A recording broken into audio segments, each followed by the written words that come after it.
Thank you, folks, for joining us. This is the third in a series of events called What is Research Now?, hosted by the Obermann Center for Advanced Studies at the University of Iowa. And this series started because we realized that people are working in such new and interesting formats now. And at most of our universities, our departments, our colleges have not necessarily caught up with what we need in the way of assessment and evaluation and appreciation to acknowledge the breadth of work beyond and in addition to print scholarship. And so we're thrilled to hear from a group of very talented podcasters in this session today. I'll briefly introduce our guest and then turn things over to my colleague, Laura Perry, and off we'll go. First of all, we have Hannah McGregor, and Hannah is an assistant professor of publishing at Simon Fraser University. She's the co-director of the Amplify Podcast Network, which is Canada's first, important, we'll want to come back to this, peer-reviewed podcast network, creator of the network's pilot podcast, Secret Feminist Agenda, and co-creator of Which Please, among other activities. I can't wait to hear more about that. Deepthi Murali is a postdoctoral research fellow at the Roy Rosenweig Center and works on digital history projects, including the history of podcasts and in a project called Consolation Prize and Another Masala History. Deepthi produces the Humanities Without Walls podcast called PhD Futures Now, about career diversity and other issues of humanities graduate education, which I highly recommend. And I'm so delighted to see my friend, John Plotz, who is the Barbara Mandel Professor of the Humanities at Brandeis University and a co-host of podcast Recall This Book and Novel Dialogue. He's also the editor of the B-Side series at Public Books, as well as the new collection B-Side Books, Essays on Forgotten Favorites. John has published many books. I'll just mention The Crowd, British Literature and Public Politics, Portable Property, Victorian Culture on the Move, and Semi-Detached, The Aesthetics of Virtual Experiences, Dickens. He's also among the co-founders of the Brandeis Educational Justice Initiative. We are so delighted to have all three of you with us today, and I'm going to turn things over to Laura to start the conversation. Thanks, Teresa. And I want to say I'm really glad to see people in the room who also were able to join us for the Humanities for the Public Good series of conversations this spring, bringing in podcasters and audio storytellers, and also to see some people from the Humanities Podcast Network, which John and I are both members of, and many of you were able to join us for the symposium, what was now almost a month ago, which seems wild. Okay, so I will kick it off, and our first question is a get to know you question, which is, what is your relationship to podcasts and how did you get started? You know, what functions do podcasts serve for you and how do they fit into your work overall? Who's gonna go first? Is it me? Because I just talked. Yes. Cool. All right. Yeah, I've been podcasting since 2015, and Which Please was my first podcast, and then we went on hiatus and started it up again. But Which Please was like a drunk late night, like, let's talk about Harry Potter books, drink a bottle of wine, throw on an audio recorder and see what happens. That sort of like, let's fuck around and find out. And then we found out that we really liked podcasting. But the way that I often think about it is, my co-host Marcel Cosman and I had just finished my PhD and was a postdoc in an English department. Marcel was working on her PhD in English, and we were both like, so there's no jobs, huh? We just spending a lot of time in grad school. There's no jobs. And so we started to we had a moment where we were like, what if we stop making all of the conservative, smart professional choices and start making choices that are informed by things like pleasure and friendship and like our political commitment to feminist scholarship. And Which Please is sort of the thing that emerged out of that moment of being like, maybe we don't need to make conservative choices. Maybe we can just do something that like feels fun and good and aligned with our values. And it did turn out to be, maybe not surprisingly, like the most successful scholarship either of us had ever made, because I think scholarship that's informed by like passion and fun and pleasure and friendship and values is better scholarship a lot of the time. And so Which Please sort of led me into the work that followed. I started making Secret Feminist Agenda when I relocated to SFU. I'm in a publishing program now, not in an English program. And my department is really explicitly interested in experiments in non-traditional scholarly communication. And so I'm in a position now where instead of really sort of hustling to get my podcast recognized, they're the primary thing that my department values. When I'm like, I'm gonna write a book, they're like, oh, do you need to? We've got enough of those. So that's me being the rebel, still writing books now. But we've come back to making Which Please, and I'm directing the Amplify Podcast Network. And we can talk later about things like peer review and podcasting, which I'm always really keen to talk about. But for me, podcasting was the thing that I did when I stopped trying to play the game right, is kind of how I think about it.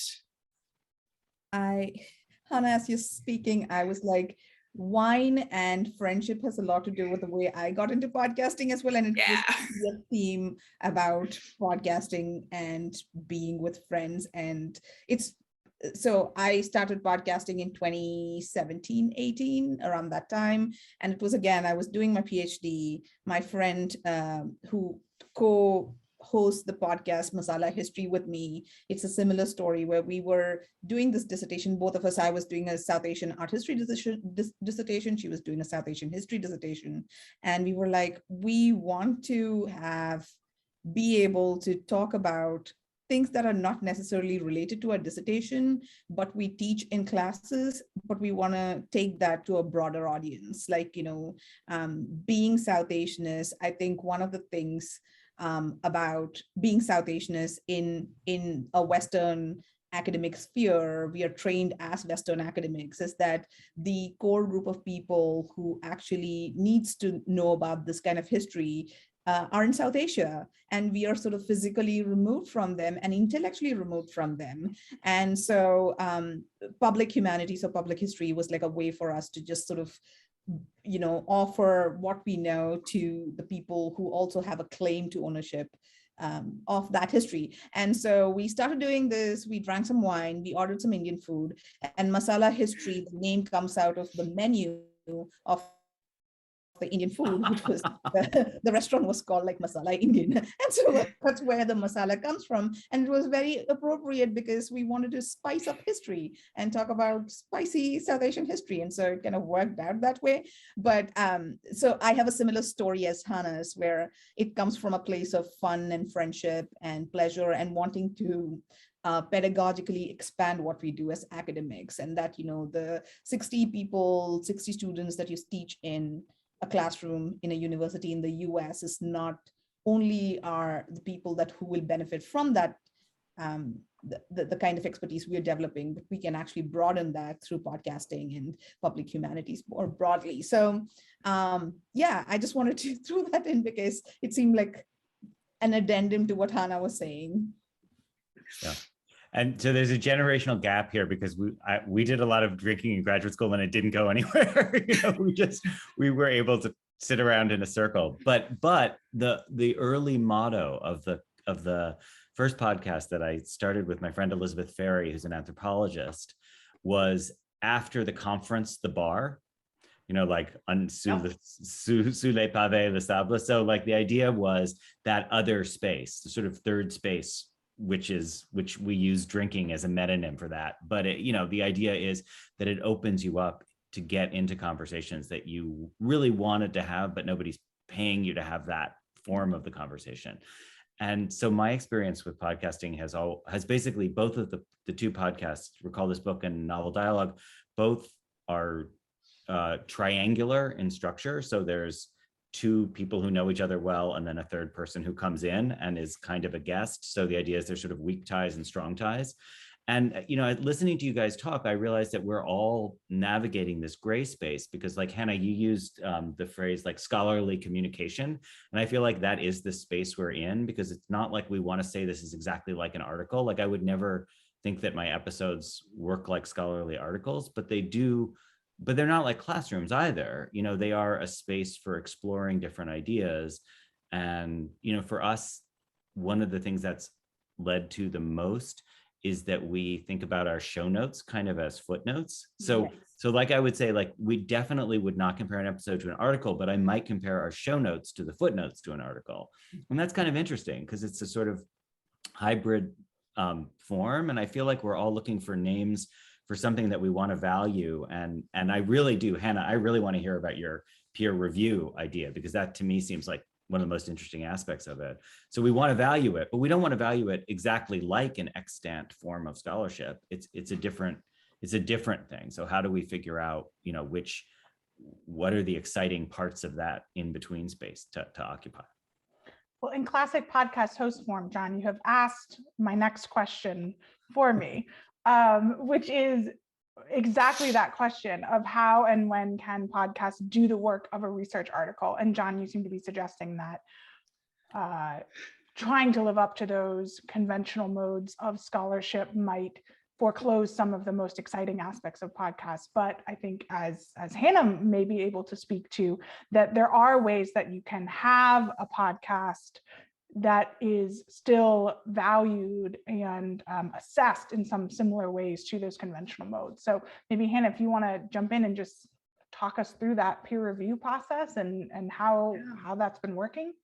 Yeah. So what I like about this question is that the question, how can a podcast do the work of a research article, invites us to take a step back and ask, what is the work that a research article does?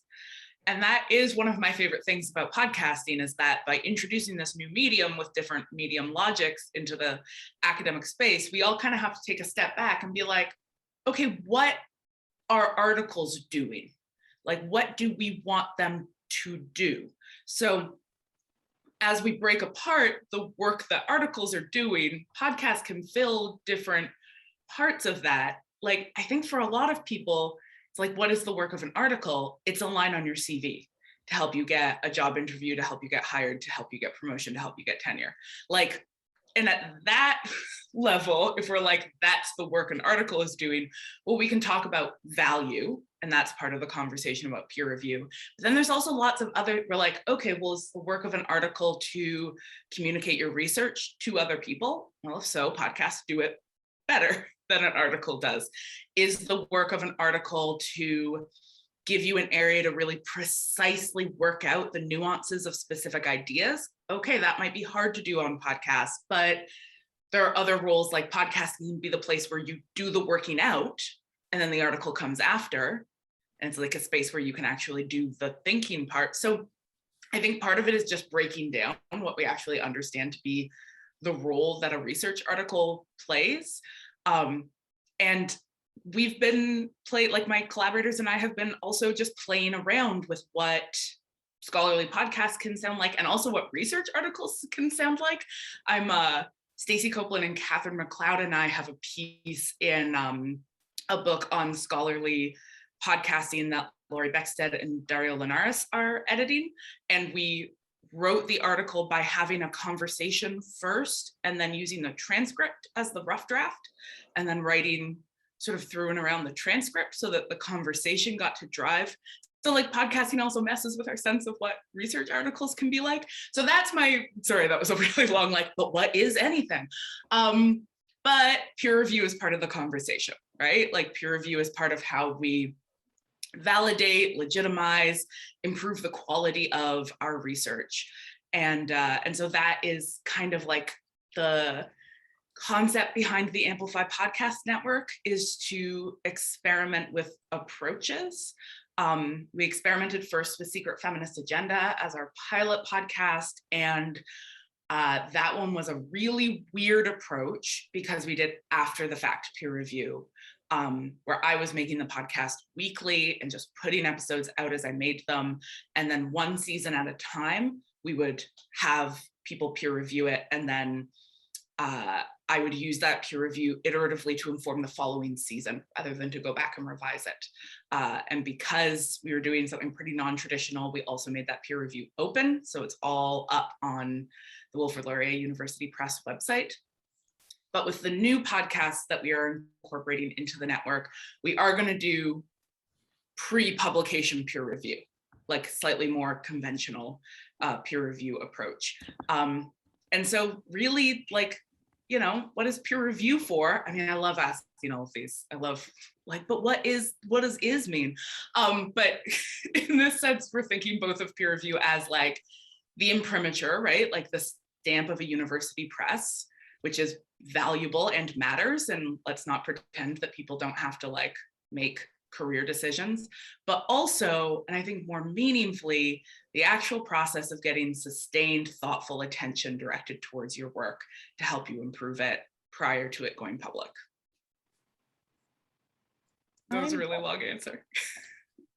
No, I'm curious about this process of peer review, because as John mentioned earlier, we don't want to replicate what's already in academia, but at the same time, we want to have like a pedagogical framework to the kind of work we're doing, even if it is in the public humanities realm, because that's how we kind of bring the credibility into the conversation. But I think, so I've been thinking about this a lot because Masala History is on a sabbatical, but I'm still working on PhD Futures Now and Consolation Prize.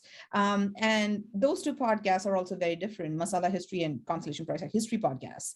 And PhD Futures Now is like a higher education podcast. And so those things work very differently. And so really what I'm saying is about something like Consolation Prize and Masala History, not necessarily PhD Futures Now. But in that sphere, in Masala History, we have an episode coming up where we are talking about a South Asian historian's book. We have, that came out a while back, but we are sort of talking to him about his book. And then we are sort of narratively kind of talking about the arguments of the book and creating a narrative storytelling format. So in a way, there are two of us who are academics who are kind of reviewing another historian's book, but is that peer review at that point? And can we consider that as equivalent to doing a book review in like a published journal? Like, you know, is that similar? So, and is there a need to kind of think about it in that replicative sense? Like, do we have to replicate a book review in like a podcast form? Because new books in South Asia, new books in history or new books in South Asia history is a very popular podcasting channel. They have multiple, like I think they have new books in South Asia history, new books in the Indian Ocean world history, and like they have a whole series of them. Yeah, the New Books Network, they're huge. Yes, the new books, yeah, exactly. So is that the equivalent of a book review? Like, you know, is there a necessity to kind of replicate the models that traditional publishing in academia already does do? So that's really interesting for me to think about. Yeah.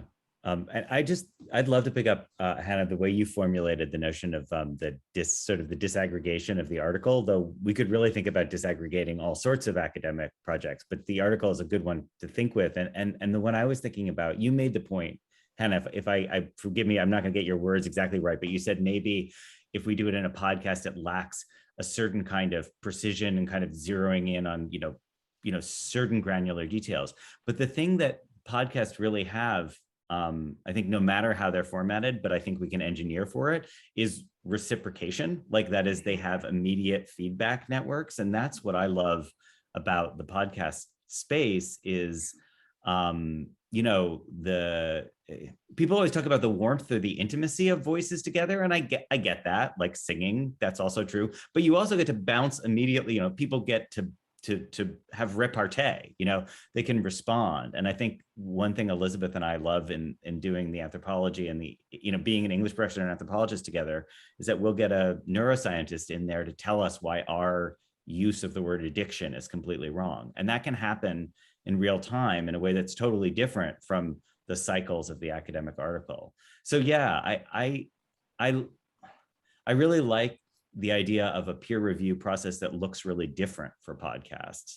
And maybe the time gets slowed down, like you were saying, Hannah, you know, like doing it season by season, but there's like a different process that takes advantage of the fact that the podcast itself has built in something that in other academic forums is external, right? Because you put an object out, you put a piece of work out, somebody else responds to it. So, you know, yeah.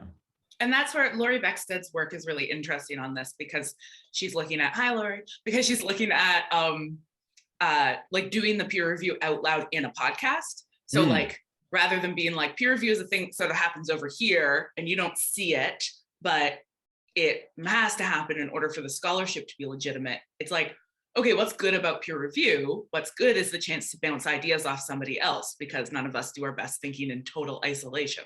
And so that bouncing, like, why can't that happen out loud and in public? I mean, there are reasons, like our federal funder doesn't recognize open peer review as legitimate peer review, and only anonymously peer reviewed work counts. So that's a problem. But like, there are already lots of people pushing back against the norm of anonymity and closedness as being the sort of gold standard for peer review. And podcasting does provide us the space to be like, hey, you know, where we like collectively do our most productive and joyful knowledge creation, it turns out it's in conversation with each other. You all are making me think about our last What is Research Now event conversation included Christopher Long and Jason Rohde, who are two of the PIs on the Humane Metrics Initiative, the Mellon-funded project housed at MSU. And their work is also deeply informed by Kathleen Fitzpatrick's book, Generous Thinking. And in both of those cases, they are really pushing for what Chris calls values enacted assessment. And his larger argument, their larger argument, it's very collective, is the, oh, you've got it, Kathleen's book right there. Yeah, also very informed by this book. Yes, and you know, their argument is that we've gotten so focused on the three legs of the conventional stool, research, teaching, and service, we've forgotten that they are merely vehicles for our real task, which is intellectual leadership cultivation at every level at the university. And I'm so taken with that idea. And it seems that some of the things you all are talking, because as you're describing your podcasting, the way you're describing it seems to be values wedded to knowledge production, humane values. And so I'm so intrigued by why it's so difficult for us to think about peer review that takes into account generosity, conversation, you know, the intimate collaborative creation of ideas. But I do think in the humanities in particular, we are very nervous about collaboration for starters. And I just wonder how you're thinking about your podcasting work, how you think about that as knowledge production in the way you were just starting to describe, Hannah. Yeah. Do you think? I have to give a shout out to, I know one of my colleagues, Megan, is here as well, from Roy Rosenzweig Center for History and New Media at Mason, where I'm doing my postdoc. And my postdoc is very different from the traditional postdocs that you will find humanities PhDs doing after graduation, where it's everything we do is collaborative at the center. So the Constellation Prize History Podcast, there are 4 of us working. Some of them are PhD students from the Mason History and Art History programs. There are faculty working on it. There are postdocs working on it. Every single project, I'm working on another project with Megan on, which is from we're working with the National Museum of African American History and Culture to put together a consortium of HBCUs and their archives, and make them available to a broader public. That's like 5 HBCUs and us together with the National Museum of African American History and Culture trying to do this project. There are so many of every single project at the center is collaborative, and it's all historians. And I'm the art historian, but all of them are historians. Most of them are early Americanists, but it is collaborative work in a way that I've never seen before coming to Mason. And the work that they've been doing for 20 years in the digital history, public history sphere. And so they've shown that it can be done, and it can be done in ways that collaborative nature actually allows for like a broader production, like larger projects, in a way that individual scholarship does not. And for me, I work with South Asian art history and the Indian Ocean world sphere, and I look at transcultural objects and transcultural circulations of objects and encounters. Like, the work that I do is kind of difficult to do as a single person, because there's so many threads to pull, and when you're pulling at it together, it's just easier to create that project and make it more rich, and the original research that you create itself gets so much more richer when it's being done in a collaborative way. And so it's been so much easier for me in the past year that I've been doing my postdoc to think about co-authoring and collaborative research, not just in the digital history sphere, but going forward as an academic. And I've been wondering why humanities is people in the humanities are so resistant. Why have we been so resistant to co-authorship and collaboration all these years? Like, what is it that makes us different from the social sciences, where collaboration and co-authorship is so much more talked about and is sort of the norm, that we haven't been doing? And it's just a question to throw out and say, it's being done, and I'm just fascinated that we haven't been doing it all these years. I have a theory. I think it has a lot to do with the way that a lot of us are educated as humanists early on to model critical thinking as combativeness. That we think that in order to critically engage with something, you have to tear it apart. And that ends up being, I think a lot of people have been in that like very bad grad seminar where like the dynamic that emerges is the person who wins is the person who most effectively crushes everybody else's idea. And then you come out on top and you're like, haha, I am the biggest intellectual. I destroyed everyone else. And even those, like, when you're first learning to write a paper, right? You like find somebody else who you disagree with, and then you explain why their ideas are dumb and bad. And then you have done a scholarship. And that combativeness that gets built into, I think, a lot of our early thinking around what critique looks like, which is, if we pull back the layers and say, where does that combativeness come from? It's like a white supremacist patriarchal ideal of what critical thinking looks like. And that's what a lot of us are taught. So like, no wonder that we think collaboration is gonna suck. Like, our primary model of working with other people has been, even the PhD defense, like, my PhD defense was like 2 hours of being publicly shamed as a ritual form of preparation for the world of academia. Like, there's, I think for many of us, so few opportunities to actually get to do that pleasurable collaborative thinking, except in those spaces that are not, right? The bar after the conference, the hanging out with your friend on a couch, just talking about the stuff you're excited about. Yeah. But hey, Hannah, can I offer a compliment to your theory? Like, I agree with you. I'm not arguing with your theory, but I think there's a compliment to it, which is that if you look across the campus, like Brandeis is a very small campus. So I have a lot of friends in the sciences, mostly like in biology and chemistry.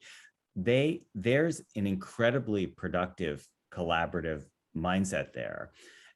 And to be honest, I don't actually think it's because they're better people than we are. There's actually just something baked in structurally to how they have to work with one another. They learn really early on I mean, honestly, I mean, sorry, do you think I was saying that scientists are better humans than humanists? No, not at all. No. I'm saying, but what I'm saying, no, I wasn't saying that. I was saying that I'm saying there's a structural deformation for them, which works to their advantage because they have to collaborate with one another. And I actually think one way to think about podcasts potentially, because they are, I think we're all agreeing that they're innately collaborative in nature, maybe they actually open up, like maybe it's a happy accident for us, right? Because they require that same kind of collaboration. And so one part of it is, people are forced to do some of the things that people do in labs. And I think that can work to their advantage.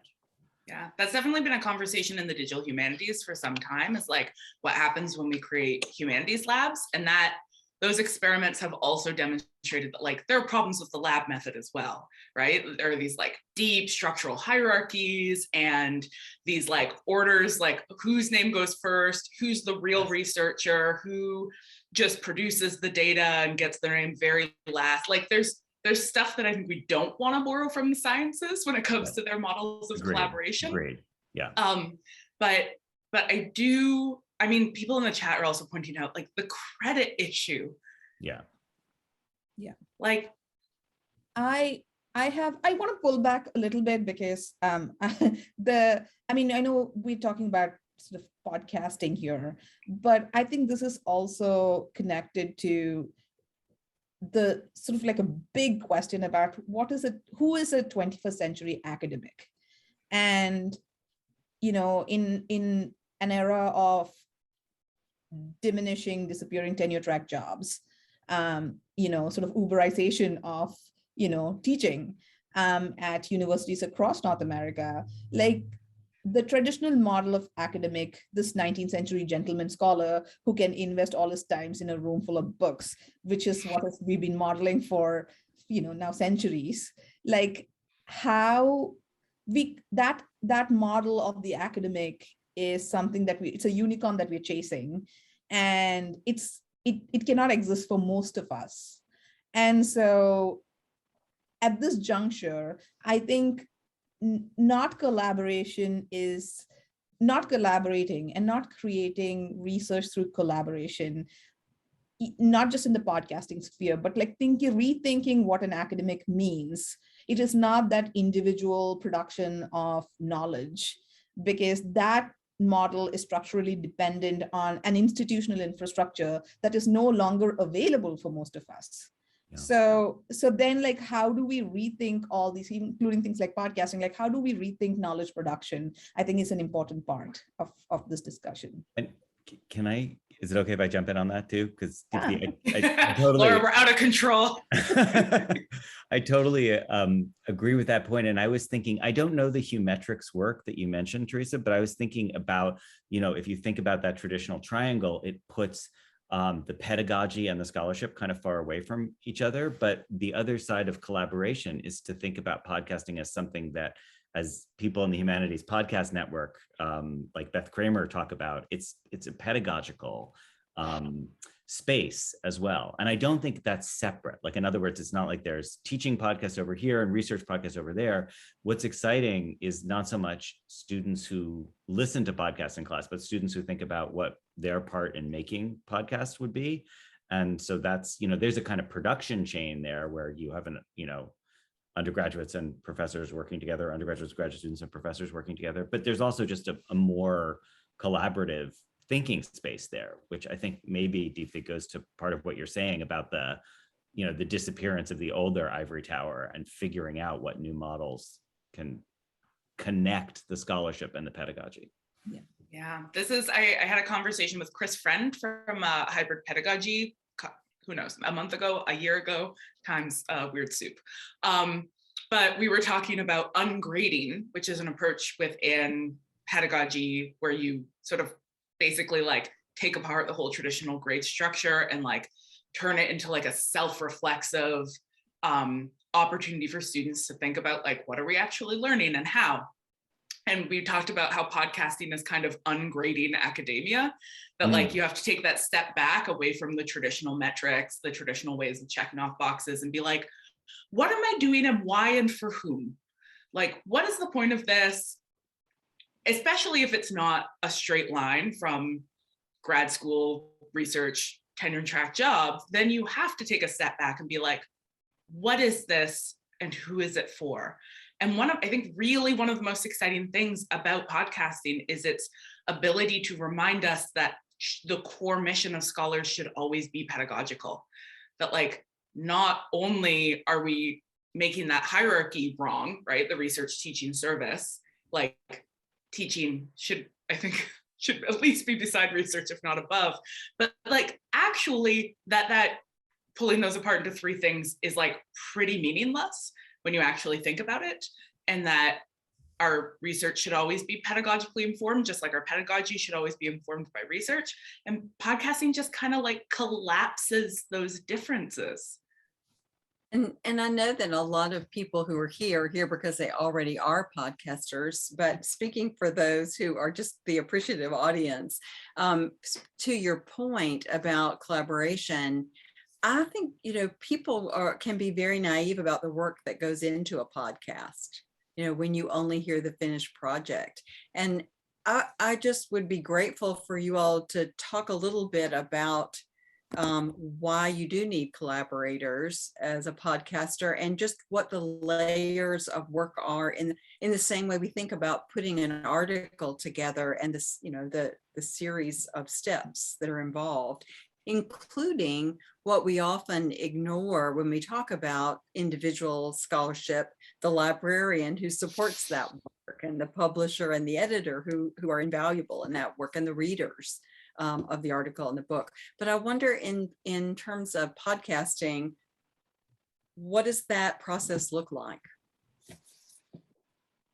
May I share a link? And Laura, would you be able to just play the first 3 minutes? I mean, we're talking about podcasting. We need something to hear. So Laura, would you be able to play from your end the first bit of that clip of the episode that I just sent you? It's one of the episodes that we did for Masala History, and it's about European pirates in the Indian Ocean. It's like a history in the 18th century. And one of the things that the reason I'm to answer Teresa's question, the reason I want you to listen to that is because I want to talk about the labor involved in producing a narrative storytelling format history podcast. So Laura, can you just play that for a bit, please? Thank you. I forgot to click the share sound button, so let me stop Yes. share, and then I will click the share sound button again. Classic podcaster mistake. Okay, here we go.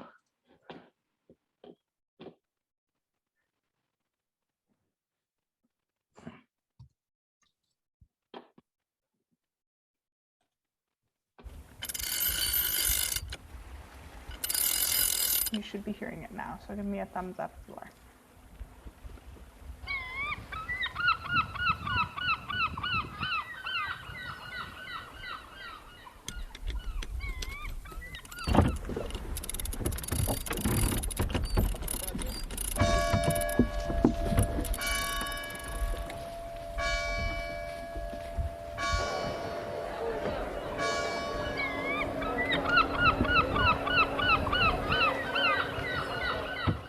Yes, I do heartily repent.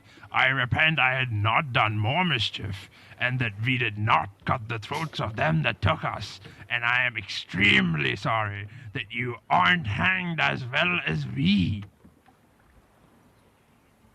This is a quote from an anonymous pirate right before he was hanged, taken from Captain Charles Johnson's A General History of the Pirates, first published in 1724.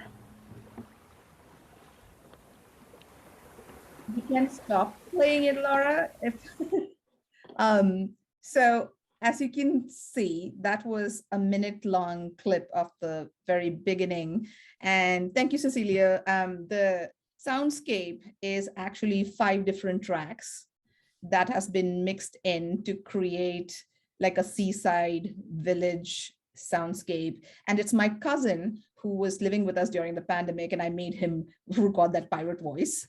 And it comes from actual historical archives, the quote that we put in. And then a lot of the material, the content that went into that episode actually came from archival, like secondary source archival research, like of people, British East India Company records and people in British East India Company officers writing about piracy in the 18th and the 19th century. So it's actually original research in that nobody's really done any work on it, but it's being produced in a narrative storytelling format. So the actual content research is one thing. And then to create that soundscape and to script it, create that soundscape, record it, and then produce it, it's intensive labor to do that kind of work. And this is why collaboration is great, because in Constellation Prize his podcast that we do at the center, there are 5 or 6 of us doing this work together. And so it just gets a little bit easier to produce things. But Masala History, there are 2 of us and I'm the only producer. And so that labor is mine. And so it just takes longer to produce a narrative storytelling podcast, as opposed to PhD Futures Now, which is an interview style. So, and there are 5 of us on the team. And so it's just easier to produce something like PhD Futures Now. So to answer your question, Fraser, it depends really on what kind of a podcaster you are and what kind of podcasting you want to produce and what is the kind of experience you're trying to produce through your podcasts. And those are personal choices, but they're also choices based on the content that you are putting out there. And so there are many matrices by which to think about labor in the podcasting sphere. And that's a really tricky part of it, isn't it? Because the things that podcasts can do that are unique to the medium, which includes these kinds of like dense immersive soundscapes, require us to like introduce into how we think about scholarship, like a factor that really isn't there. Like there's other things that we can sort of line up a little bit, but the idea that like sound production and the creative use of sound production needs to be part of how we value this work requires us to be like, so how do we value creativity in academia? Also, there is the other half. As a historian, like, I constantly have to think about, I'm not reproducing historical sounds. That is not, it's an imagined history. And so the line becomes blurry between the original research content and the immersive experience created. And in a podcast, there's no way to differentiate between the two. And so sometimes I need to think through, like, what am I creating? Am I creating historical content? And if I'm going to produce a soundscape that I imagine as what the soundscape of this place where this pirate was hanged in the 18th century was, am I then, ahistoricizing that content? So those kind of pedagogical practices, I should say not pedagogical, epistemological practices of actually being a history podcaster is also interesting to think about, because now is the time to actually figure that out. So one of my big takeaways, and Laura, we haven't exchanged notes on this, but my big takeaway from the symposium that we did with the Humanities Podcast Network was that I went in thinking that podcasting was a form, and then I realized it's a medium. Like, it is so many different things. And I think even within scholarly podcasting, defined as a subset of that medium, what you're saying, Deepthi, within your own work, there's like this incredible variety. So it's really hard to create a one size fits all for that. And I'm still thinking out the implications of that, just epistemologically, how different podcasters are in their thought about what they're doing.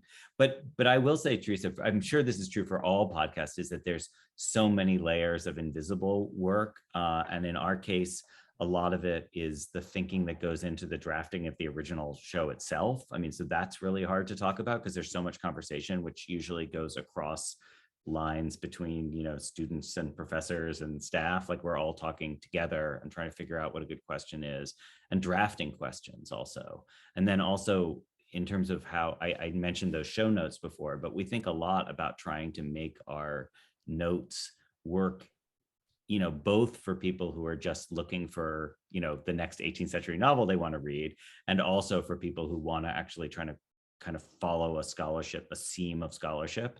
And that part has been, we tap a wide network of people to try to make sure that the notes are as complete as they can be. And then also not just complete, but also, deeply to your point about experience, they have to be complete, but they also have to be really concise and elegant looking on the page, because they're going to end up on somebody's phone and, there's only like 15 lines there. So how do you make those 15 lines work to convey information?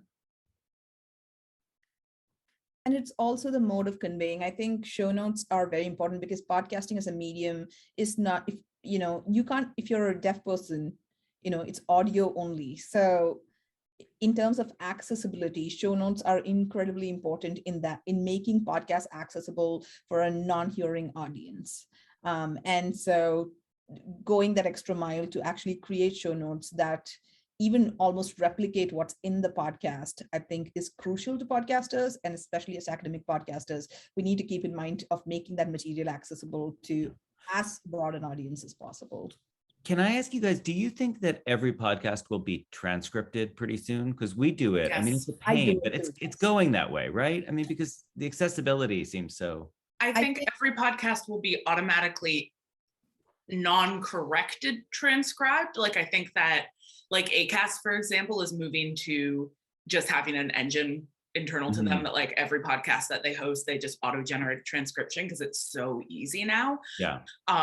The question is whether you're going to do the labor of correcting the transcription, which is the actual requirement for accessibility. Yeah. But it's so labor intensive and such skilled work. And that's, I mean, speaking of valuing labor, that is a thing that we have no model for valuing or prioritizing. I totally agree. Yeah. And I use Otter to transcribe. Megan just pointed out that we use Otter for Consolation Prize. I use Otter for all the podcasting because Otter is doing. So again, about transcriptions, like, if you have an accent like mine, auto transcriptions won't work for a lot of things that I say. So my accent gets sometimes recognized really well, but Otter is the one that consistently recognizes my accent and accent of other people who are sort of non-Western English speakers quite well. But then again, if you're not your podcast, or you are a bilingual podcaster, or your podcast is in a non-English language, these transcription softwares are not yet there. And so in terms of accessibility, like even if you want to make it accessible for non-English podcasters, that is not always an option. So when we talk about labor, the labor of producing the labor of making it accessible for non-English speakers is actually even higher. So in terms of production also, we need to think about those, the kind of invisible labor John was talking about. Like, there's layers of that in this conversation as well. And this is something that Teresa and I were talking about when we were thinking about how podcasts can challenge evaluation systems, and that there's so much to learn from digital humanists who have encountered many of these same questions. I think, Hannah, your point about how humanities labs also pose labor challenges and hierarchical challenges. And, I'm thinking of the early years of digital humanities projects, where so often it was unpaid grad student and undergraduate laborers who were doing the lion's share of the work to make those projects polished and go. And then like one famous white dude, it was like, cool, we've really radicalized academia here, huh? Well, and so thinking about how podcasting, because all of the labor is invisible, and because it's not labor that academia is used to celebrating in the same way that a really well-cited book may be recognizable across many different spaces, but a really polished and elegant 15-line show note for a podcast episode is not something that people are used to encountering. I'm okay, curious. Jump in. I know you're in the middle of a question, but I just really want to point out there is so much undervalued labor that happens in the production of articles and books. We just are so used to not valuing it that we barely even have conversations about it. Like the work of peer reviewing, the work which is unpaid work that we are all expected to be doing, the work of being the editor of the journal in your field of, right? Like those are predominantly service positions, and service is the least valued thing in academia. And we know we have ample studies showing that like women do a disproportionate amount of the service in academia. So it's gendered labor that is deeply fundamental to the operations of journals and scholarly presses that is invisibilized all over the place. And that is not valued as, you know, an important contribution. So like, I don't think there's more invisible labor in podcasting. I just think, again, that the fact that it's a new medium makes us see the invisible labor differently. And because there isn't like an infrastructure set up where we have already normalized everybody doing it for free, and because a lot of the podcasters are doing their own production, we are more likely to see that invisible labor because we are actually doing it ourselves rather than just like sending it off somewhere for somebody else to do it. So like the labor's there everywhere, and the important service-based labor is getting undervalued everywhere. So it's again that like podcasting can actually let us be like, oh, this is a problem. This is a bigger problem. And maybe this seems not directly related, but all of you are also making me think about audience as another oddly invisible feature of the world of podcasting. So that whereas within the realm of print scholarship, there is a set and there are practices of citation, there's an expectation of citation also. I think about how often one of our colleagues here, Louise Simpster, was recently interviewed on the Ezra Klein show about her incredible work on student debt.